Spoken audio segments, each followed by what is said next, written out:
بسم اللہ الرحمن الرحیم۔ السلام علیکم ناظرین، پروگرام انسائٹ کے ساتھ میں ہوں آپ کا میزبان سلیم بخاری۔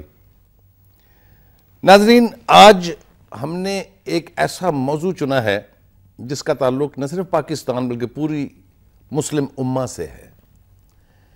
آج حالات ایسے ہیں کہ جہاں جہاں مسلم ممالک موجود ہیں وہاں کسی نہ کسی حوالے سے ایک خلفشار ہے، ایک ایسا ماحول ہے جس کے بارے میں کسی کو یہ سمجھ نہیں آ رہی کہ جایا کس طرف جائے۔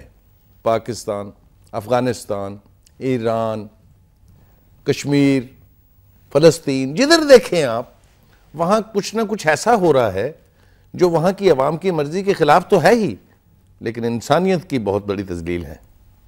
اس پر ہمارے حکمران کیا کر رہے ہیں، مسلم امہ اور اس کی قیادت کیا سوچ رہی ہے، اس پر گفتگو کرنے کے لیے ہم نے آج ایک ایسی ہستی کو دعوت کلام دی ہے جو ان معاملات پر گہری نظر رکھتے ہیں اور اپنا ان کا ایک نقطہ نظر ہے۔ میری مراد ہے امیر مرکزی جمعیت اہل حدیث پاکستان جناب سینیٹر پروفیسر ساجد میر سے۔ ساجد میر صاحب، ہمارے اسٹوڈیوز میں آنے کا بہت بہت شکریہ۔ مہربانی، بہت شکریہ۔ جس طرح میں نے اپنے ابتدائیے میں کہا، آپ دیکھیے، چاہے فلسطین ہو، چاہے کشمیر ہو، چاہے افغانستان ہو، غیر ملکی افواج نے وہاں قبضہ کیا ہوا ہے اور ظلم و ستم کی ایک داستان ہے جو رقم ہوتی چلی جا رہی ہے ایک طویل عرصے سے۔ کشمیر کو 60 سال سے اوپر ہو گئے، یہی حال فلسطین کا ہے۔ اب افغانستان میں بھی پہلے روسی آ گئے، پھر اب امریکی آ گئے۔ افغان قوم ہے کہ ایک تسلسل کے ساتھ جہاد میں مصروف ہے۔ کیسے دیکھتے ہیں آپ اس سیناریو کو؟ یہ مسلمانوں کے ساتھ ہی کیوں؟ بسم اللہ الرحمن الرحیم۔ بہت شکریہ جی، میں آج کی اس محفل کے لیے اور میٹنگ کے لیے، گفتگو کے لیے آپ کا جناب بخاری صاحب اور ادارہ وقت نیوز کا شکر گزار ہوں۔ آپ کا یہ کہنا بالکل درست ہے کہ اس وقت امت مسلمہ مسائل کے گرداب میں پھنسی ہوئی ہے، اور میں یہ سمجھتا ہوں کہ ان مسائل کی بنیادی وجہ ہماری اپنی کمزوری ہے۔ ٹھیک۔ اور اس کمزوری میں ہماری سیاسی کمزوری، ہمارے حکمرانوں کی بزدلی، ہمارے حکمرانوں کی نااہلی اور بے غیرتی میں کہوں گا، وہ شامل ہے، اور اس کے ساتھ ہماری اخلاقی کمزوریاں، دینی حوالے سے ہماری کمزوریاں، ان سب کا ایک نتیجہ ہے جو آج ہم بھگت رہے ہیں۔ اور یہ تسلسل سے، یہ اللہ تعالیٰ کا ایک قانون ہے کہ وہ اس دنیا میں فوراً کسی کو، قوم ہو، فرد ہو، فوراً نہیں پکڑتا، ڈھیل دیتا ہے، دیکھتا ہے کیا کرتے ہیں، اپنی اصلاح کرتے ہیں، جس کے حوالے قرآن کریم میں موجود ہے۔ جی بالکل، قرآن کریم میں واضح فرمایا ہے کہ اللہ تعالیٰ کسی قوم کی حالت میں تبدیلی نہیں لاتا اور نہیں کرتا جب تک وہ اپنی حالت خود نہ بدلیں۔ خدا نے آج تک اس قوم کی حالت نہیں بدلی۔ نے ٹھیک کہا، بالکل۔ تو یہ صورتحال جو ہے، اس میں ایک تو میں سمجھتا ہوں کہ مسلمان حکمران جو ہیں ہمارے، انہوں نے یعنی عوام کے رائٹس، عوام کی حکمرانی، عوام کے حقوق، یہ سبق پڑھنے کی کوشش کی ہی نہیں ہے، سرے سے نہیں۔ ٹھیک۔ آمریتیں ہیں، بادشاہتیں ہیں، یعنی آپ یہ فرما رہے ہیں کہ مسئلے کی ابتدا اپنے گھر سے ہے۔ اپنے گھر سے آمریتیں، بادشاہتیں، اور جہاں جمہوریت کا نام ہے وہاں بھی برائے نام جمہوریت، اور الیکشنز ہوتے ہیں لیکن جمہوری طریقہ کار سے گورننس نہیں ہوتی۔ ٹھیک۔ تو اس کے ساتھ یہ ہے کہ بہت کم حکمران ہیں، بہت کم حکمران جو عوام کی فلاح و بہبود کا کچھ خیال کرتے ہیں۔ ٹھیک۔ اپنی تجوریاں بھرنے میں سو کالڈ جمہوری حکمران جو ہیں وہ بھی لگے ہوئے ہیں، اور جو آمریتیں اور بادشاہتیں ہیں ان کی تو ویسے ہی بادشاہ۔ ٹھیک۔ تو وہ آخر ایک چیز کا رد عمل ہوتا ہے، ایک مسلسل عمل کا رد عمل ضروری ہوتا ہے، ضرور ہوتا ہے، اور ایک تسلسل کے ساتھ جب یہ ساری چیزیں عوام کے سامنے آتی رہتی ہیں، وہ پستے رہتے ہیں حالات کی چکی میں، تو ایک دن آتا ہے کہ وہ کھڑے ہو جاتے ہیں، اور پھر وہ کسی چیز کی پرواہ نہیں کرتے کہ اس رو میں کون بہہ رہا ہے اور کون غرق ہو رہا ہے۔ ٹھیک۔ تو یہی صورتحال ہمارے ساتھ۔ اب اس کے دو پہلو ہیں، ایک تو وہ جس پر آپ نے ذرا زیادہ کنسنٹریٹ کیا کہ جہاں یعنی دوسری حکومتیں جو ہیں، غیر مسلم حکومتیں کہہ لیں یا باہر کے لوگ کہہ لیں، وہ ظلم ڈھا رہے ہیں، وہ بھی اپنی کمزوری کی وجہ سے۔ لیکن دوسرا اس کا پہلو میرا ہے، اس پہ بھی بات آئے گی کہ دوسرا پہلو جو اس کا ہم دیکھ رہے ہیں، مختلف ملکوں میں ایک شورش، ایک ہنگامہ، جس کو اسپرنگ کا نام بھی دیا جاتا ہے، ایک بیداری کا نام بھی دیا جاتا ہے، تو وہ تونس، لیبیا وغیرہ سے ہوتی ہوتی اب شام تک جا پہنچی ہے. راستے میں بحرین، دوسرے ممالک، بحرین کا مسئلہ کوئی قدرے مصر بھی آیا اس میں، ایجپٹ بھی، اس میں بھی مصر کا معاملہ بھی آیا. تو یہ بھی اسی کا شاخسان ہے جو میں نے یہ گزارش کی ہے نا کہ یعنی میں قطع کلامی کی معافی چاہتا ہوں، آپ یہ فرما رہے ہیں کہ اگر ہمارے حکمران غلطیاں کریں گے، عوام کی مرضی کے خلاف اس پر نظام ٹھوسیں گے، لوٹ مار کریں گے، تو باہر کے لوگوں کو بھی پھر جرأت ملتی ہے کہ وہ آ کے آپ پر قبضہ کر لیں. جی جی جی.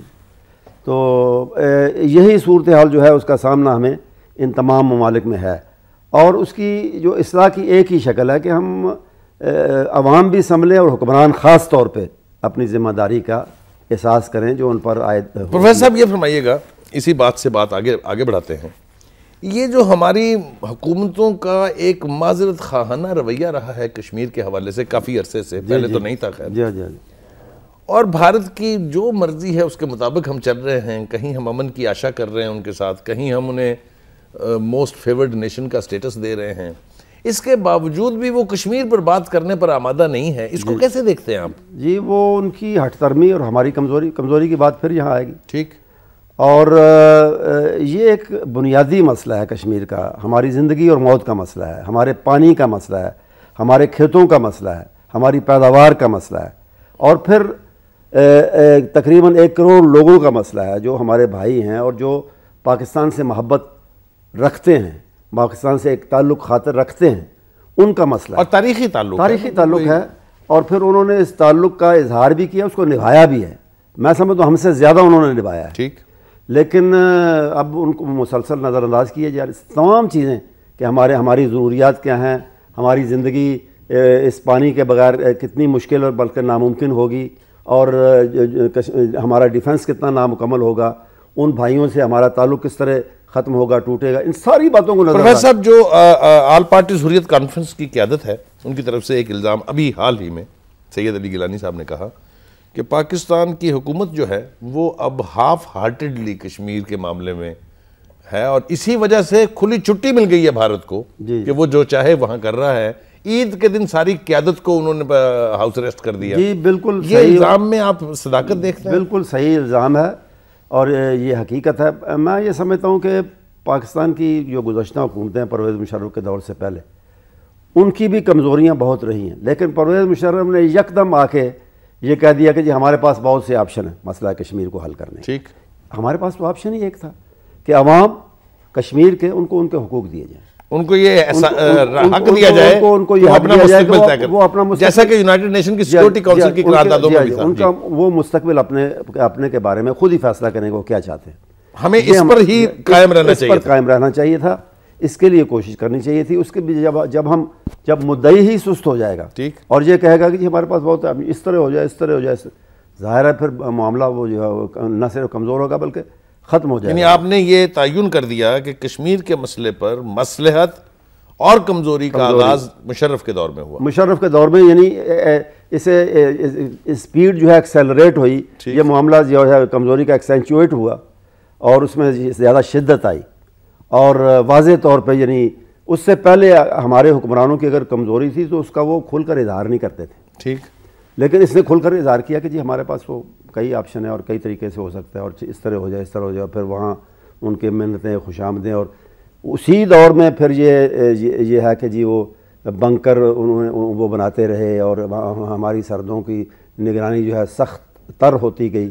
اور پھر یہ ہے کہ وہ صرف اسی دور میں ان ساری چیزوں کی ابتدا ہوئی اور انہیں انتہا تک بھی اسی دور میں لے جائے گا، اور اس کا تسلسل اب بھی جاری ہے.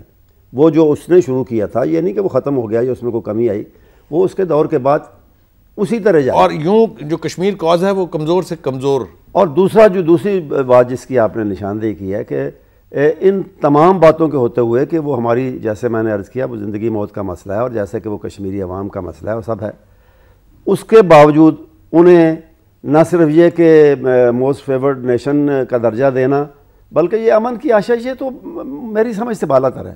ایک میٹنگ میں نے اس طرح کی اٹینڈ کیا اور اس میں بھی میں نے کہا ہے، امن کی آشا کے نام پہ ایک میٹنگ میں نے اٹینڈ کی، اس میں بھی میں نے کہا کہ آپ امن کی باتیں کرتے ہیں، وہ تو ہمارا پانی بند کر رہے ہیں.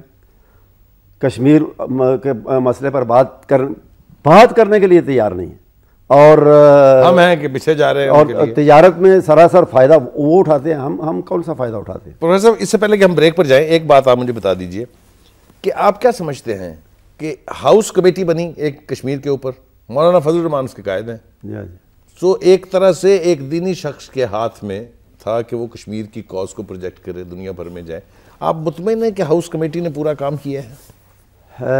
میں تو نہیں سمجھتا کہ انہوں نے کچھ بھی کیا ہے اس سلسلے میں، سوائے بیان بازی کے، اور کچھ میرے سامنے نہیں ہے۔ یہ کمیٹی میں ضمناً عرض کروں کہ یہ پہلے ایم این ایز پر مشتمل تھی، اور کچھ عرصہ پہلے یہ فیصلہ ہو کہ اس میں سینٹ سے بھی نمائندگی ہوگی، اور مجھے بھی اس میں نامینیٹ کیا گیا، لیکن آج تک نامینیشن کو میرے خیال میں اندازاً میں کہہ رہا ہوں، تو ایگزیکٹ تاریخ مجھے اس وقت ذہن میں نہیں ہے، میرے خیال کو 3 مہینے گزر چکے ہیں، ایک بھی میٹنگ۔ ناظرین، آپ گفتگو سن رہے ہیں سینیٹر پروفیسر ساجد میر صاحب کی۔ ہم نے کشمیر کے حوالے سے گفتگو کی، ہم نے پاکستان کی جو قیادت رہی ہے تسلسل کے ساتھ، ان کشمیر پر انہوں نے کیا رویہ اختیار کیا تھا، اس کی بات ہوئی۔ بریک کا وقت ہو گیا ہے، بریک پر چلتے ہیں، واپس آئیں گے تو پھر افغانستان کے حوالے سے گفتگو شروع کر کے آگے بڑھیں گے۔ چلتے ہیں ایک بریک کے لیے۔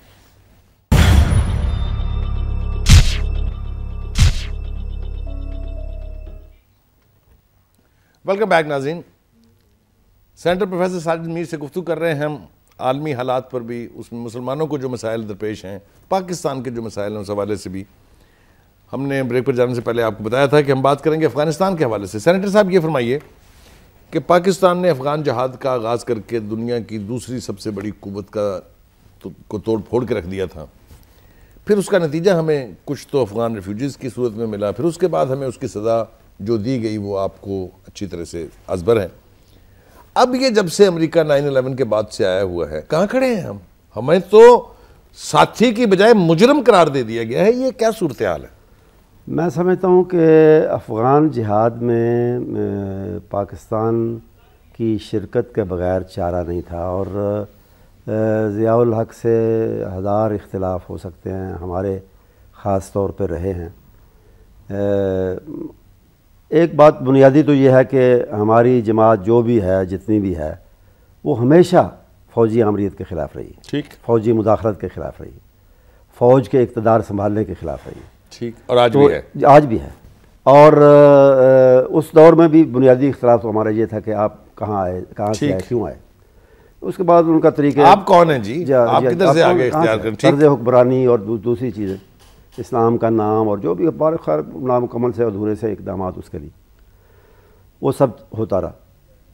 لیکن افغان جہاد کے سلسلے میں سمجھتا ہوں کہ بائی اینڈ لارج وہ فیصلہ اس میں دفاع کا، پاکستان کا دفاع تھا یہ بنیادی طور پہ، ٹھیک، کیونکہ یہ بات صرف ایک قصے کہانی کی بات نہیں ہے کہ روس کا اگلا قدم جو ہے وہ ہمارے ہاں ہوتا خدا نخواستہ، اگر وہ آ کے لڈی کوتل کے ماڈل کے ساتھ بیٹھ جاتا، اور اگر نہ بھی ہوتا تو وہ اس حد تک وہاں اس کے آنے کے بعد اس سے براجمان ہونا تھا اور مسلط ہونا تھا ہمارے معاملے کہ ہمیں خیر کی توقع نہیں ہو سکتی، ٹھیک، ہم سے وہ کنٹرول نہیں ہونا تھا۔ سو وہ جہاد تو جسٹیفائی ہو گیا، میں اسے جسٹیفائڈ سمجھتا ہوں، ٹھیک، اور جس میں اس میں خوش دلی کے ساتھ مسلم امہ نے، اور میں خاص طور پر کہوں گا سعودی عرب اور دوسرے انہوں نے شرکت کی، اس کے لیے ہم شکر گزار بھی ہیں، اور اس کا ایک اچھا نتیجہ، لیکن ہم اس اچھے نتیجے کو کیش نہیں کرا سکے، اس کے ثمرات نہیں سمیٹ سکے، اور ثمرات نہ سمیٹنے کی ابتدا جو ہے وہ جنیوا کے معاہدے سے ہوئی، ٹھیک، اور اس سلسلے میں بھی کوئی کچھ کہے کہ جی عامر سے اتفاق کرتے ہیں، یہ کرتے ہیں، لیکن جو بات جس کی صحیح ہے صحیح ہے، جس کی غلط ہے غلط ہے، خواہ وہ عامر ہے خواہ وہ جمہوری حکمران۔ تو میں یہ سمجھتا ہوں کہ اس معاملے میں بھی جنیجو صاحب کی نسبت، جو کہ بہرحال ایک پرائم منسٹر تھے اس وقت اور جمہوری مزاج بھی کچھ نہ کچھ تھا ان کا، ان کی نسبت ضیاء الحق کا موقف اس معاملے میں بھی میں اسے ذاتی طور پر درست سمجھتا ہوں، ٹھیک، کہ کوئی حتمی طور پہ معاملات طے کی ان کو، میں نے وہ میٹنگ بخاری صاحب اٹینڈ کی ہے جو انہوں نے اس وقت کال کی تھی سیاستدانوں کی، مختلف پارٹیوں کی، اور میں نے اپنا نقطہ نظر کھل کے حسب عادت الحمدللہ کھل کے میں نے کہا کہ یہ آپ غلط سمجھ میں جا رہے ہیں اور کریں آپ، ٹھیک ہے۔ وہ کہتے ہیں جی اس کے ساتھ چارہ نہیں ہے، روس کو کیسے نکالیں، وہ ٹھیک ہے جنگ میں اس نے بہت ہزیمت اٹھائی، بہت نقصان اٹھایا، لیکن بہت بڑی طاقت ہے اس بات چیت کر کے. میں نے کہا بات چیت میں اپنے لیے آپ کیا لے رہے ہیں؟ ٹھیک. پاکستان کے لیے کہتا ہے, افغانستان کے لیے کیا طے کرا رہے ہیں. تو وہ اس کو اس وقت انہیں لگتا تھا کہ بہت جلدی ہے, کہ کسی پتہ نہیں کہیں سے پریشر تھا, کوئی مسئلہ تھی, کیا بات تھی, جلدی ہے کہ کسی بس ایکارڈ پہ دستخط ہوں اور معاملہ جو ختم. تو یہ مسئلہ جو ہے اس سے مزید, یعنی میں کہہ رہا تھا کہ ثمرات پھر ہم اس کے سمیٹ نہیں سکے, اور اس کے جو منفی اثرات تھے بہرحال منفی جو ہے وہ تھے. ہر چیز کا مثبت منفی پہلو ہوتا ہے. تو اس کے جو ہے کلاشنکوف کلچر, ہیروئن, اور اس کے ساتھ یہ بدامنی, تشدد, دہشت گردی, یہ اس وقت کے ہمیں تحفے ملے ہوئے ہیں. ٹھیک. اور یہ معاملہ جو ہے اس میں ہم پھنسے ہوئے ہیں. تو یہ اگر اس وقت ایک عقل مندی, دانائی کے ساتھ اور باہمی مشاورت, فوج کی جو بھی اس وقت جس طریقے سے بھی حکمران تھا ضیاء اللہ, یعنی آپ یہ فرما رہے ہیں قبلہ کہ افغان جہاد جو پوری مسلم امہ نے لڑا اور جیتا, اس کو ہم نے ضائع کر دیا جو ثمرات کی صورت. اور اس میں ایک فیکٹر اور ہے جس کا میں ذکر ضروری سمجھتا ہوں. جی, یہ تو ہماری باتیں تھیں, ہماری کمزوری, لیکن ہمارے افغان بھائی جو ہیں ان کی طرف سے یہ جو ہے نا جی, ان کا آپس میں عدم اتفاق, ان کا اتحاد نہ ہونا, ان کا آپس میں لڑنا. آپ کو پتہ ہے مکہ مکرمہ میں کعبہ مقدسہ میں جا کے معاہدے ہوئے, بات ہوئی, طے ہوئی بات, لیکن وہ اس پہ قائم نہیں رہے. تو یہ بھی ایک بہت بڑا فیکٹر ہے جس کی وجہ سے ہم وہ ثمرات نہیں سمیٹ سکے. افغانستان کو بھی نقصان ہوا, پاکستان کو. ٹھیک. ایک الزام OIC پر بھی آتا ہے. جی, اسلامک OIC پہ ایک الزام آتا ہے. OIC جو ہے وہ تو الزامات کا جتنے آئے میرا حل کم ہے. مطلب ہے ہر مسلم امہ کے مسائل پر وہ خاموش ہے. کمزور ترین ایک فورم ہے جسے ایک مضبوط ترین فورم ہونا چاہیے تھا. ٹھیک. جس کی ایک دنیا میں آواز ہونی چاہیے تھی کہ یہ سارے مسلمان ملکوں کی ایک متحدہ تنظیم ہے اور ان کی گورنمنٹس کی ایک تنظیم ہے اور ان کی یہ آواز. لیکن وہ اتنی کمزور ثابت ہوئی ہے اور اتنی نایاب جو ہے وہ OIC کی بجائے OIC بن گئی. اسی درست کہتے ہیں لوگ. تو آپ سمجھتے ہیں کہ اس مسلم قیادت کو ضرورت ہے کہ یا تو وہ OIC کو ہی ری ایکٹیویٹ کریں, یا کوئی پیرلل فورم ایسا بنائیں جس کی مؤثر آواز ہو. قبلہ مسلمانوں کی آبادی دیکھیں, اس کے وسائل دیکھیں, اور ہماری کہیں آواز ہی نہیں. دیکھیں بات یہ ہے, لوگ بات کرتے ہیں اتحاد امت کی, اور اتحاد امت سے عام طور پہ مراد یہ لی جاتی ہے کہ جی مختلف جو مسالک ہیں وہ آپس میں اس حد تک کم از کم اکٹھے ہو جائیں کہ آپس میں لڑے نا. بالکل یہ ایک اچھا مقصد ہے, ایسا ہونا چاہیے. ٹھیک. لیکن میں یہ سمجھتا ہوں کہ عام جو ہیں امت کے عام افراد یا عام طبقے, یعنی دینی طبقے, ان کی نسبت حکمرانوں کا, مسلمان حکمرانوں کا اتحاد جو ہے وہ بہت بڑی ضرورت ہے. اتحاد وہ بھی ہونا چاہیے, اتحاد کی وہ قسم جس کا میں نے ذکر کیا, وہ بین المذاہب ہے, یہ بین المسلمین ہے, بین المسلمین. لیکن اتحاد حکمرانوں کا کہ ہماری مشترکہ مسائل جو امت کے مسائل ہیں, جس کا ساری امت کو اور سارے مسلمان ملکوں کو سامنا ہے, اس میں ہم ایک ہوں گے, اس کی بہت ضرورت ہے. اور وہ بدقسمتی سے نہیں ہو سکا. نہ اس کی کوئی تحریک ہے کہ ایسی کوئی فورم, اور یہ فورم تو ہے جیسے OIC کا آپ نے ذکر کیا, لیکن فورم تو عرب لیگ بھی ہے, بے جان ہے. عرب لیگ بھی ہے, اور گلف کی آرگنائزیشن بھی ہے, گلف کونسل جو ہے وہ بھی ہے. فورمز وہ بہت ہیں لیکن افیکٹو نہیں ہیں, سب بے جان ہیں. اور ان میں خاص طور پہ جو سب سے زیادہ بے جان نظر آتی ہے اور رہی ہے وہ OIC ہے. ایک تاثر یہ ہے قبلہ کہ یہ جتنے بھی ادارے آپ نے گنوائے, اگر آپ مجھے نام لینے دیں تو اسرائیل کہہ لیجئے, امریکہ کہہ لیجئے, یہ درست ہے تاثر آپ سمجھتے ہیں کہ اس کے پس منظر میں؟ اس سے زیادہ اتفاق نہیں ہے. میں یہ سمجھتا ہوں کہ اس میں ہماری انٹرنل جو ہے نا کمزوریاں داخلی, اور ہمارا عدم اتحاد حکمرانوں کا, وہ بڑا پلیئر وہ ہے. اور باقی یہ ہے کہ وہی بات جو پہلے ہم کر رہے تھے نا, کہ پھر ایسے موقع سے دشمن فائدہ اٹھاتا ہے کہ یہ کمزور ہیں, پھٹے ہوئے ہیں, آپس میں بٹے ہوئے ہیں, تو وہ پھر اپنے مفادات پورا کرتے ہیں. بریک کا پھر وقت ہو رہا ہے. ایک چھوٹی سی بات میں پوچھنا چاہوں گا. ایک اتحاد ثلاثہ کی بات ہوتی ہے, امریکہ, اسرائیل اور بھارت. بلیو کرتے ہیں آپ اس پہ, سمجھتے ہیں کہ ایسا ہے؟ بہت سے معاملات میں وہ اکٹھے ہیں, ان کی سوچ اکٹھی ہے, اور میں سمجھتا ہوں کہ بعض معاملات میں ان کا تعاون بھی ایک دوسرے کے ساتھ ہوتا ہے. لیکن جیسا کہ آپ بھی جانتے ہیں کہ اصل جو ہے نا وہ اتحاد یا تعاون ہر معاملے میں وہ امریکہ اور اسرائیل کا ہے. بھارت جہاں اس کے مفادات مشترک ہوتے ہیں، یعنی دشمنی پاکستان کے ساتھ ہے مثلا، تو جہاں وہ اپنا کام نکالنا چاہتا ہے اس دشمنی کے حوالے سے، وہ اس اتحاد کا جو امریکہ اور اسرائیل کے درمیان قائم ہے اس سے فائدہ اٹھاتا ہے، اور وہ بھی اسے استعمال کرتے ہیں. جس طرح آپ افغانستان میں اس کو رول دینے کی کوشش کی جا رہی ہے جبکہ اس کا کوئی رول نہیں ہے. بالکل، یہ مثال بڑی ریلیونٹ ہے افغانستان کی کہ اس میں وہ تینوں اکٹھے نظر آتے ہیں، ان کے مفادات بھی اور ان کی سوچ بھی اور ان کا کام بھی ایک ہی ہے. ناظرین، گفتگو ہو رہی ہے مسلم امہ کو جو مسائل ہیں، مسلم امہ کی قیادت کی جو کمزوریاں ہیں اس کے حوالے سے. تھوڑا سا ہم نے باہر کا منظر جو ہے اس کو سم اپ کرنے کی کوشش کی ہے. پلٹتے ہیں واپس انٹرنل منظر کی طرف. ایک بریک کے لیے چلتے ہیں، واپس آئیں گے تو ان مسائل کا ذکر کریں گے جو پاکستان کو درپیش ہیں.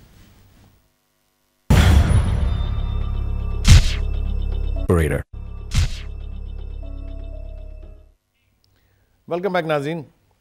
گفتگو ہم کر رہے تھے سینٹر پروفیسر ساجد میر صاحب کے ساتھ. عالمی منظرنامہ کیا ہے، مسلمانوں کو کیا دقتیں ہیں، کیا مسائل ہیں، کیا اس کے حل ہیں. اور ہم نے اناؤنس کیا تھا یہ کہ ہم واپس آئیں گے تو پھر بات کریں گے ڈومیسٹک، لیکن ایک حوالہ رہ گیا اس حوالے سے، اس پر پہلے بات کر لیتے ہیں پھر ان کی طرف. سینٹر صاحب یہ فرمائیے، ایک عالمی ادارہ اور بھی تو ہے مسلمانوں کا جسے رابطہ عالم اسلامی کے نام سے لوگ جانتے ہیں. اس میں آپ کا کردار کیا ہے، آپ کا رول کیا ہے، اور ویسے اس کا مسلمانوں کی کازز کے لیے کیا رول ہے، اس کا ذرا سا ہمارے ناظرین کو. میں عرض کرتا ہوں. جی، تھوڑی سی بیک گراؤنڈ یہ ہے کہ اس سے پہلے ایک فورم تھا ہمارا امت کا جسے مؤتمر عالم اسلامی ٹھیک کہتے ہیں، اور بڑا ایک زمانے میں افیکٹو فورم تھا. ذرا تھوڑا پیچھے رہ گیا، خاص طور پر رابطہ عالم اسلامی کے وجود میں آنے کے بعد. لیکن یہ اسپیسیفکلی مسئلہ فلسطین کے لیے بنا تھا. ٹھیک. اور کسی زمانے میں اس کے جو سیکرٹری جنرل ہیں مفتی اعظم فلسطین امین الحسینی، بڑا ان کا نام تھا، وہ ان کا اثر تھا، اثر و رسوخ بہت تھا ان کا. امت میں ان کی ایک آبرو تھی، عزت. جی. بہرحال اب راجہ ظفر اللہ صاحب وہ اس کو چلا رہے ہیں، کسی نہ کسی طرح چل رہا ہے وہ. لیکن یہ رابطہ عالم اسلامی جو ہے اس سے بہت بہتر اور زیادہ افیکٹو فورم ہے. اس کا ایک پہلو ہے مسلمان امت کی، امت مسلمہ کی ترجمانی، اس کے مسائل میں ایک آواز اٹھانا. ایک پہلو اس کا یہ ہے. ٹھیک. اور وہ کرتی ہے. لیکن چونکہ یہ نان گورنمنٹ آرگنائزیشن، یہ اصل میں این جی اوز کا ایک فورم ہے، مسلم این جی اوز کا ایک عالمی فورم. لیکن آواز تو بلند ہوتی ہے. آواز بلند ہوتی ہے. صرف آواز نہیں بلند کرتے، اس کے لیے جہاں مسائل، مثلا حال ہی میں آپ کو پتہ ہے برما کے ہمارے جو مسلمان بھائی ہیں ان کے لیے بہت مشکلات، مسائل، ان پر بہت مظالم ڈھائے گئے. تو ایسی جگہ، یا فلپائن تھا اس سے پہلے، یہ اس طرح بوسنیا تھا، وہاں وہ اپنے وفود بھی بھیجتے ہیں. برما میں انہوں نے بھیجا، برما میں بھیجا ہے، برما میں بھیجا ہے. وہاں وہ وفود بھیجتے ہیں جو مؤثر شخصیات، یعنی نان گورنمنٹ شخصیات پہ مشتمل ہوتے ہیں. وہاں جا کے وہ ذمہ داروں سے بات کرتے ہیں، ان سے ان تک وہ آواز صرف اپنی جگہ بیٹھ کے نہیں اٹھاتے، ان تک پہنچاتے ہیں وہ آواز. پروفیسر صاحب یہ فرما دیجیے گا مختصراً کہ برما میں مسلمانوں کا جو قتل عام ہے کیسے دیکھتے ہیں اس کو؟ وہ کیا ہے؟ مسلم کشی ہے یا کیا ہے؟ اچانک جو برما جیسا محاذ بھی بھڑک اٹھا ہے. یہ پہلے بھی ہوتا رہا ہے وہاں مسلمانوں کے ساتھ، اور یہ بنیادی طور پہ میں سمجھتا ہوں کہ سیاسی اور مذہبی ملا ہوا تعصب ہے ان کے خلاف، کیونکہ ان کو ان سیاست میں بھی ان کا ایک الگ رخ ہوتا ہے. روہنگیا جو مسلمان ہیں اور برما کے، اور جو مذہب میں بھی بہرحال وہ وہاں کے لوگ بدھ اور نان مسلم ادر جو ہیں وہ انہیں پسند نہیں کرتے. ایک دیرینہ تعصب تاریخی نسلی ان کے ساتھ چل رہا ہے، وہ اس کی بنیادی وجہ ہے. اور اس کے وقتاً فوقتاً لہر اٹھتی رہتی ہے، اور اب شدید ترین لہر اس کی اٹھی ہوئی ہے. اس سے پہلے بھی اس میں کچھ وقفہ رہا، لیکن بہرحال وہ بیچارے ایک عرصہ سے اس ظلم کا شکار ہے. تو ان معاملات میں رابطہ اسلامی کا کردار یہ ہے. باقی اس کے دوسرے ریلیف ورک کرتا ہے وہ، اور اس کے علاوہ ریسرچ ورک کرتا ہے قرآن کریم پر. قرآن کریم کے جو ایک معجزہ ہونا ہے، معجزانہ کتاب ہونا ہے اس پہ، وغیرہ وغیرہ مختلف اس کے شعبے ہیں. اور دینی دعوت و تبلیغ کا کام بھی کرتا ہے. اس طرح مختلف شعبے ہیں. ان میں سے ایک شعبہ ہے کہ امت مسلمہ کی آواز اٹھانا اور متعلقہ لوگوں تک پہنچانا. اور وہ یہ کام کر رہا ہے، وہ کام کر رہا ہے. اس سے زیادہ وہ کر نہیں سکتا. حضرت صاحب واپس آتے ہیں، ذرا ملکی حالات کے پس منظر میں بھی ذرا دیکھ لیا جائے.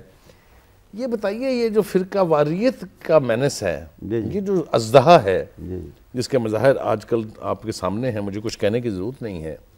یہ جو رواداری نہیں ہے، یہ جو میوچل کو ایگزسٹنس کا احساس نہیں ہے، یہ ہمیں ہماری ان لوگوں کو جو ذمہ دار ہیں اس کے، ان کو یہ پتہ نہیں کہ پاکستان کے کتنے نقصانات ہیں اس میں. کیسے دیکھتے ہیں اس یہ نئی جو ایک لہر اٹھی ہے فرقہ واریت کی، اس کو؟ مذہبی اور فرقہ وارانہ اختلاف جو ہیں وہ تاریخی ہیں، تاریخ کا حصہ ہیں، لیکن بنیادی بات جو اس سلسلے میں ہمیں سمجھ لینی چاہیے تھی، اور شاید اب بھی کوشش کریں تو سمجھ آئیں تو اچھی بات ہے، وہ یہ ہے کہ اختلاف ہو سکتا ہے، رائے کا جیسے ہوتا ہے اسی طرح مذہبی معاملات کی طرف اپروچ اور اس کے بارے میں جو سوچ ہے اس کا بھی ہو سکتا ہے، انٹرپریٹیشن کا بھی ہو سکتا ہے، تعبیر کا بھی ہو سکتا ہے، لیکن اختلاف کو اختلاف کی حد تک رکھنا چاہیے، اسے مخالفت کی حد تک لے جانا، اور پھر اس مخالفت کو عداوت کی حد تک لے جانا، اور اس عداوت کو قتل و غارت تک پہنچا دینا، اس کی گنجائش نہیں ہے. نہ اس کی مذہبی طور پہ، دینی طور پہ اسلام میں گنجائش ہے، نہ اخلاقی طور پہ، اور جیسا کہ آپ نے کہا ملک کے لیے، قوم کے لیے، ملت کے لیے انتہائی ضرر رساں، انتہائی نقصان دہ سوچ اور عمل ہے. تو ہوا یہی کہ جو اختلاف یعنی اگر ممبر و محراب تک رہتے تو وہ بھی ایک، میں تو یہ سمجھتا ہوں کہ اختلاف ہوتا ہے، ہو سکتا ہے، لیکن اس کا اظہار بھی جو ہے وہ اس کا بھی طریقہ کار ہے، طریقے سے کرنا چاہیے. یہ بتائیں کہ اس پر قابو پانے کے لیے مذہبی قیادت جو ہے، دینی قیادت جو ہے، اسلامی قیادت جو ہے، وہ کر رہی ہے اپنا رول یا بھڑکا رہی ہے اس آگ کو؟ اور بھی آپ کیسے دیکھتے ہیں؟ ایسا ہے کہ پہلے تو اس کو الگ الگ یعنی اپنے طور پہ ہم دیکھتے رہے، مختلف فرقوں والے اور مختلف دینی جماعتوں والے. اس کے بعد ضرورت محسوس ہوئی کہ اس کے لیے ایک فورم ہونا چاہیے اور ایک مشترکہ سوچ ہونی چاہیے. تو اس کے لیے ایک بنی ملی یکجہتی کونسل. آج جو بنی ہے یا بن رہی ہے اس کی میں بات نہیں کرتا، جو یہ بنی تھی میرے خیال میں کوئی 12-14 سال پہلے کی بات ہے، اس وقت بنی تھی. اس میں ہم لوگ بھی شامل تھے، بلکہ مجھے یہ اللہ نے یہ اعزاز بھی دیا کہ میں نے وہ جو ضابطہ اخلاق جس پہ سب متفق ہوئے اور کچھ نہ کچھ اس پہ عمل ہوا، وہ میں نے مرتب کیا تھا. اس کمیٹی کا میں ہیڈ تھا، لیکن مرتب سارے کا سارا میرا کیا ہوا. تو اس پہ معمولی کانٹ چھانٹ کے ساتھ اس کو اس مجلس نے اپنایا. تو وہ ایک کامیاب کوشش تھی. اس میں تمام مسالک کے لوگ تھے؟ کامیاب کوشش، سب تھے اس میں، شیعہ، اہل حدیث، بریلوی، دیوبندی، جو بھی ہمارے ہاں مسالک ہیں وہ تھے، اور ان کی مین جماعتیں اور مین سٹریم کے لوگ اور قیادتیں اس میں تھیں. لیکن اس میں ایک کمی تھی، اور وہ کمی میں نے، بعض دوسرے دوستوں نے بار بار پوائنٹ آؤٹ کی کہ اس کو دور کریں ہم. وہ کیا تھا؟ ہوا یہ کہ جب یہ فورم بنا تو ٹھنڈے ہالز میں، کمروں میں، ہوٹلوں میں میٹنگز ہوتی تھیں، اور کھانا بانا ہوتا تھا، اور ڈسکشن ہوتی تھی، اور اعلامیے مشترکہ ہوتے تھے. اس کا بہت بڑا اثر ہوا. لوگوں نے دیکھا کہ یہ جو ایک دوسرے کو کافر کہتے تھے، یہ تو ایک جگہ بیٹھے ہوئے ہیں، کھاتے ہیں، پیتے ہیں، ایک میسج بہت سٹرونگ گیا باہر. ٹھیک، لیکن اس کو آگے لے جانے کے لیے بار بار ہم لوگوں نے، بعض 2-4 ہم لوگ تھے جو کہتے تھے، اور میں الحمدللہ اس سلسلے میں بار بار بات کرتا ہوں کہ جی اسی چیز کو، اسی فورم کو آپ باہر لے کر جائیں، اسی طرح ہم سب بیٹھے ہوئے ہوں پبلک کے سامنے. ٹھیک ہے، پبلک آج کل جو یہ میڈیا ہے یہ بہت ہیلپ فل ہے اس سلسلے میں. ہمارے ہالز کے اور کمروں کے اندر جو میٹنگ ہیں یہ بھی پبلک تک جاتی ہیں، پریس کے ذریعے، الیکٹرانک میڈیا کے ذریعے جاتی ہیں. لیکن زیادہ اثرات مرتب ہوں گے اگر ہم نہ صرف باہر جائیں پبلک کے سامنے، بلکہ صرف اعلامیے جاری کرنے کے بجائے ایک موضوع منتخب کریں، اس پہ ہم سب بولیں. اور یقین کے ساتھ یہ بات میں کہتا ہوں کہ وہ اس پہ کسی، آپ کا تعلق کسی اور مسئلہ سے ہوتا، میرا کسی اور کا ہوتا، لیکن ہماری بات ایک ہی ہونی تھی. میں عرض کرتا ہوں جی. اس کی وجہ کیا ہے؟ اس کی وجہ یہ ہے کہ ہمارے مختلف مسالک، لاکھ ان کے اختلاف نظر آتے ہیں، لیکن اگر آپ غور کریں نا، متفقات بہت زیادہ ہیں، اختلافات اور کم ہیں. اختلافات کم. یہ فرمائیے گا سینیٹر صاحب کہ اگر اسی ضابطہ اخلاق کو آج بھی بنیاد بنا لیا جائے جی اور نیک نیتی سے اس پر عمل کیا جائے، تو آپ سمجھتے ہیں کہ یہ جو مسالک کے مابین جو فرقہ واریت کا جو ہم مینس دیکھ رہے ہیں، اس کو ٹھنڈا کیا جا سکتا ہے، اس کو قابو کیا جا سکتا ہے؟ جی بالکل، اس وہ بہت ہیلپ فل ہوگا انشاءاللہ، بہت ہوگا. لیکن اس سلسلے میں ایک بات ہے، اب اسے ریوائیو کرنے کی یا اس نام پہ ایک نیا فورم بنانے کی ایک کوشش نئے سرے سے ہوئی ہے چند ماہ پہلے سے. اور قاضی حسین احمد صاحب سابق امیر جو ہیں جماعت اسلامی کے، وہ کوشش کر رہے ہیں، بلکہ انہوں نے بنایا بھی ہے ملی یکجہتی کونسل کے نام ہی سے انہوں نے، لیکن اس میں تحفظات ہیں ہمارے. کیوں ہیں؟ وہ کہتے ہیں مقصد تو وہی ہے. بنیادی طور پہ تحفظات اس وجہ سے ہیں کہ ہمارے نزدیک یہ MMA کے ایک متبادل کے طور پہ یہ کوشش موجودہ جو ہے یہ کی جا رہی ہے. ہم یہ سمجھتے ہیں جو ملی یکجہتی کونسل کے بعد ایک مشترکہ فورم اور بنا تھا دفاع افغانستان کونسل کے نام پہ. وہ اگرچہ دفاع افغانستان بنیادی اس کا مقصد تھا، لیکن اس کے بارے میں آواز اٹھانا یا جو بھی کوشش ہو سکتی کرنا یا مہاجرین افغانستان کی مدد کرنا یہ اس کے مقاصد. لیکن اس کے ساتھ یہ تھا کہ وہ ایک اتحاد کا ایک فورم بھی اس کا کام بھی دے رہا تھا. اس میں بھی دینی جماعتیں، اہم دینی جماعتیں، مؤثر دینی جماعتیں اس میں بھی اکٹھی ہو گئی. اس کے بعد تیسرا بنا MMA کی شکل میں. جی MMA جب بنا تو ہمارا نقطہ نظر یہ تھا کہ اسے مکمل طور پہ یا زیادہ طور پہ زیادہ تر اسے غیر سیاسی رکھا جائے. لیکن وہ سیاست وہ سیاسی ہو گیا. یہ فرمائیے گا، قطع کلامی کر رہا ہوں آپ کی، جس طرح حکومت اگر اکنامک پالیسیز بنانے میں ناکام ہو جائے، خارجہ پالیسی بنانے میں ناکام ہو جائے، تو اس کو کہتے ہیں حکومت ناکام ہو گئی. تو یہ جو دینی قیادت کے یہ فورم جتنے بھی آپ نے گنوائے ہیں، اگر ان کی موجودگی میں بھی فرقہ وارانہ رواداری نہیں ہے اور یہ ہم لاشیں گرتی ہوئی دیکھ رہے ہیں، تو یہ اجازت دیں گے کہ ہم یہ کہیں کہ یہ دینی قیادت کا قصور ہے کہ وہ ان فرقوں کو باہم ایک جگہ جمع کرنے کی بجائے ان کی تفریق کو آنکھوں سے دینی قیادت کا قصور یہی ہے کہ وہ اکٹھی نہیں ہوتی. یہ اکٹھی ہوتی ہے تو پھر بکھر جاتی ہے، خواہ وہ چند ماہ کے بعد بکھرے یا چند سالوں کے بعد بکھرے. بکھرنا جو ہے یہ اس کا قصور ہے. لیکن اکٹھی ہوئی، میں نے اس کی 3 مثالیں دی ہیں، کم از کم پاکستان کی تاریخ میں 3 بڑی مثالیں. لیکن اور ایک منٹ مجھے اجازت دیں. اور بنیادی مثال اس سے 3 کو علاوہ جو وہ ہے وہ بھی ایک بڑی ریلیونٹ اور بہت بڑی مثال ہے کہ جب پاکستان کا دستور نہیں بن رہا تھا اور اس سلسلے میں بہت سی ناکامیاں تھیں، کوئی مشرقی پاکستان کے حوالے سے، کوئی مختلف مفادات، سیاسی مفادات کے حوالے سے، کوئی گورنر جنرل صاحب جو اس وقت غلام محمد صاحب، ان کی طرف سے ہر طرح سے رکاوٹیں تھیں، دستور نہیں بن رہا تھا. اور اس میں ایک بات یہ بھی تھی کہ یہ پاکستان اسلام کے نام پر بنا، لیکن مولوی اکٹھے نہیں ہوتے، دینی جماعتیں اکٹھی نہیں ہوتے، کون سا اسلام ہوگا، کیا ہوگا. اس وقت ایک بڑی پیش رفت دینی جماعتوں نے یہ کی کہ ان کی جو مؤثر ترین قیادت تھی اس وقت کی، وہ اکٹھے ہوئے اور معروف جو ہے نا انہوں نے نکات بنائے، 22 علماء کے 31 نکات. اور وہ بھی ایک بہت بڑی پیش رفت تھی، اور اس سے بھی ایک میسج گیا through out Pakistan, through out the world بلکہ، کہ یہ اکٹھے ہو سکتے ہیں، ہو گئے ہیں. ضرورت اس بات کی ہے کہ ان کو جتنی جلدی اکٹھا کر دیا جائے اتنی جلدی ہی ان مسائل کو ایڈریس کیا جا سکتا ہے. ناظرین، وقت ہے ایک بریک کا. بریک سے واپس آئیں گے تو آخری سیگمنٹ میں ہم کوشش کریں گے کہ وہ سوال جو ابھی بھی باقی ہیں ان پر مختصراً سینیٹر صاحب کی رائے جو ہے وہ جانی جائے اور آپ تک پہنچائی جائے. اس پر چلتے ہیں ایک بریک کے لیے.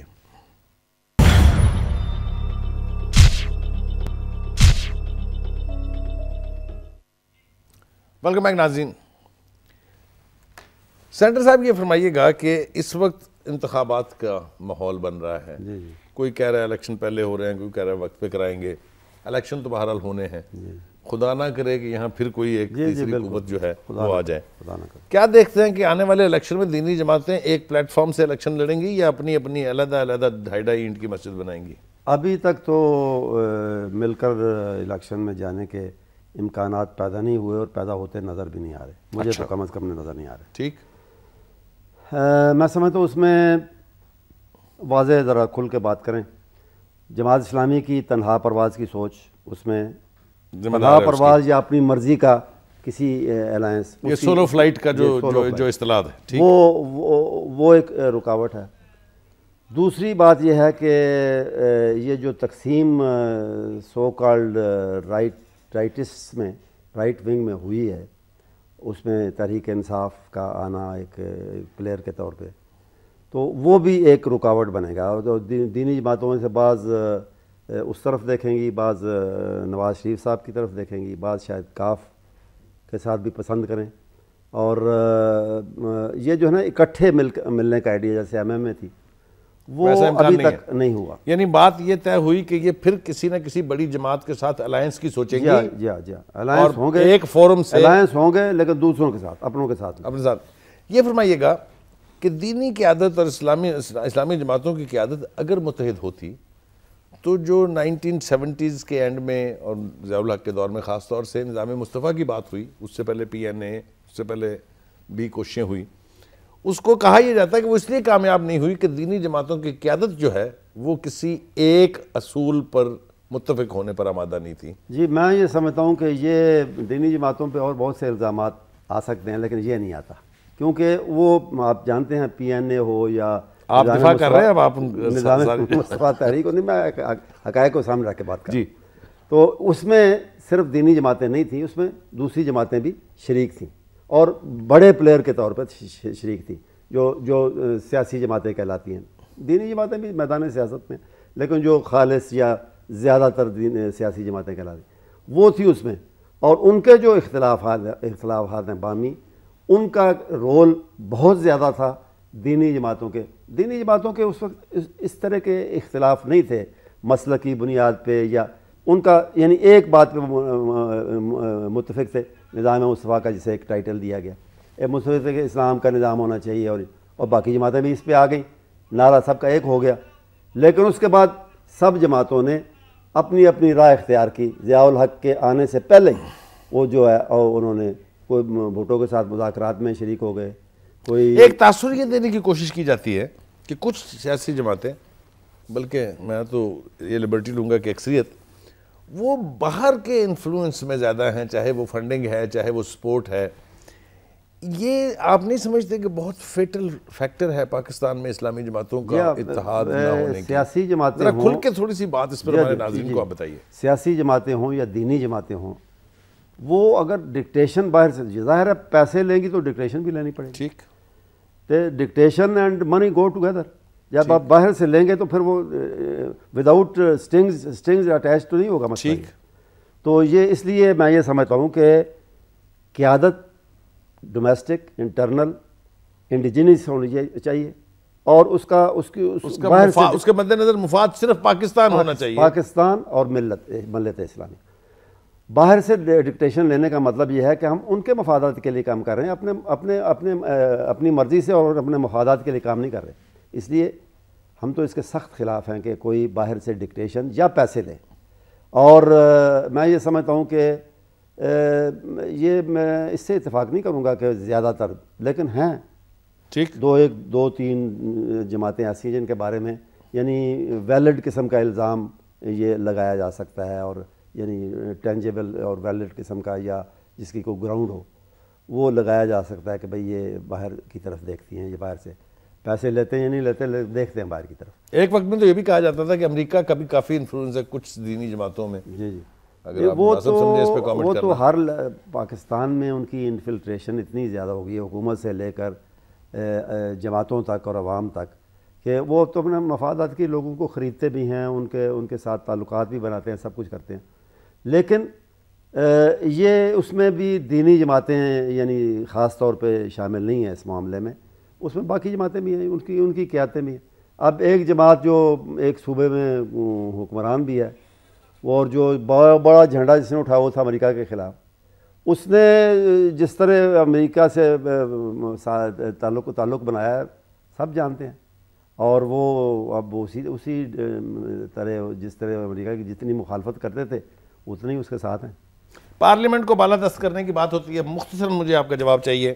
جنیوا یہ جو ڈرون حملے ہیں اس کے خلاف قرارداد پاس کی، اس کے بعد ایک کمیٹی بنی جس نے 14 نکاتی سفارشات مرتب کی، کسی پر عمل نہیں ہوا۔ یہ کیا ہو رہا ہے قبلہ؟ یہ ہم کیا کر رہے ہیں اپنے ساتھ؟ یہ تو یہ جو ہے نا، یہ اپنے جو 3 ادارے بڑے سمجھے جاتے ہیں جمہوریت میں، عدلیہ ہے، انتظامیہ ہے، اور پھر لیجسلیچر ہے، پارلیمنٹ ہے، ان کے اپنے ادارے، اپنے کام ہیں۔ لیجسلیچر اور پارلیمنٹ قانون بنا سکتی ہے، سفارشات دے سکتی ہے، قراردادیں دے سکتی ہے، اس پر عمل درآمد انتظامیہ کا کام ہے، ٹھیک، حکومت کا کام ہے، executive arm of the government اس کا کام ہے۔ وہ اگر نہ کریں، پارلیمنٹ اس کی مذمت کر سکتی ہے، اس پہ گرفت کر سکتی ہے، لیکن وہ گرفت اس طرح تو نہیں ہوگی کہ ہمارے پاس کوئی بندوق ہے اور ہم ان کے سینے پر رکھیں گے کرو اس پہ عمل۔ بار بار کہیں گے جناب یہ ایک قانون ہے، یا یہ قرارداد ہے، یہ ایک طے شدہ چیز ہے، تسلسل مطالبہ کرتے رہیں گے۔ عدلیہ اور حکومت کے درمیان جو مخاصمت ہم دیکھ رہے ہیں، جی جی، تمام ہی جماعتیں دعویٰ کرتی ہیں کہ اداروں کا تصادم نہیں ہونا چاہیے، نہیں ہونے دیں گے، اور کر بھی رہے ہیں، کیسے دیکھتے ہیں؟ برسر اقتدار جماعت اور ان کے جو ساتھی ہیں جو ان کے اتحاد میں شریک ہیں، حکومتی اتحاد میں، وہ جب کہتے ہیں کہ نہیں ہونا چاہیے اداروں کا تصادم، تو اس کا مطلب یہ ہوتا ہے کہ عدلیہ ہمارے کسی غلط یا صحیح معاملے میں دخل نہ دے، ان کا صرف یہ مطلب ہوتا ہے۔ ٹھیک، باقی جماعتیں کہتی ہیں اس کا مفہوم کچھ اور ہوتا ہے، ان کو جب کہتے ہیں تو اس کا مفہوم یہ ہوتا ہے۔ اور میں یہ سمجھتا ہوں کہ جس طرح مفاہمت کے نام پہ منافقت کی سیاست کی جا رہی ہے، مخالفت کی سیاست مفاہمت کے نام پہ کی جا رہی ہے، اسی طرح اداروں کے ٹکراؤ نہ ہونے کا کنارے کے پیچھے اصل میں یہ ہے کہ کرپشن چھپانا، مقصد جو ہے کرپشن چھپانا، مس گورننس چھپانا، اور مقصد یہ کہ ہمیں نہ پوچھیں، ہمیں کچھ نہ کہیں، اور اس چیز کی عدلیہ کی مداخلت کی ضرورت ہی پیش نہ آئے اگر انتظامیہ ذمہ داری سے کام کرے۔ جی ناظرین، آپ نے گفتگو سنی پروفیسر سینٹر ساجد میر صاحب کی۔ آپ امیر ہیں مرکزی جمعیت اہل حدیث پاکستان کے۔ جس بات سے میں بہت متاثر ہوا ہوں وہ یہ کہ انہوں نے بہت کھل کے بات کی، کہیں رکھا نہیں کچھ، چاہے وہ الزام دینی جماعتوں پر تھا، چاہے اسلامی قیادت پر تھا، کھل کے بات ہوئی ہے۔ امید کرتے ہیں کہ آپ کو بھی بات سمجھ آئی ہوگی کہ کہاں کہاں ہماری قیادت کی غلطیاں تھیں، کہاں کہاں دینی جماعتوں نے غلط فیصلے کیے یا غلط اقدامات کیے۔ اس سارے پس منظر میں جو دو باتیں کھل کے سامنے آئی ہیں وہ یہ کہ جب تک ہماری سیاسی قیادت پاکستان کے مفاد کو سامنے رکھ کے فیصلے نہیں کرے گی، جب تک غیر ملکی ڈکٹیشن لینے سے انکار نہیں کیا جائے گا، جب تک اداروں کا عزت و احترام برقرار نہیں رکھا جائے گا، پاکستان کو جو مسائل درپیش ہیں ان کا حل ممکن نہیں ہے۔ ضرورت اس بات کی ہے کہ چاہے قیادت دینی ہو یا سیاسی، ان کو ایمانداری سے اور آنیسٹلی ڈیڈیکیشن کے ساتھ پاکستان کے عوام کا بھلا سوچنا ہوگا۔ اگر وہ صرف اپنی جیبیں بھرتے لوٹتے رہیں گے تو یہ ملک کبھی بھی درست سمت میں سفر کا آغاز نہیں کر پائے گا۔ اپنے میزبان سلیم بخاری کو اجازت دیجیے، اللہ حافظ۔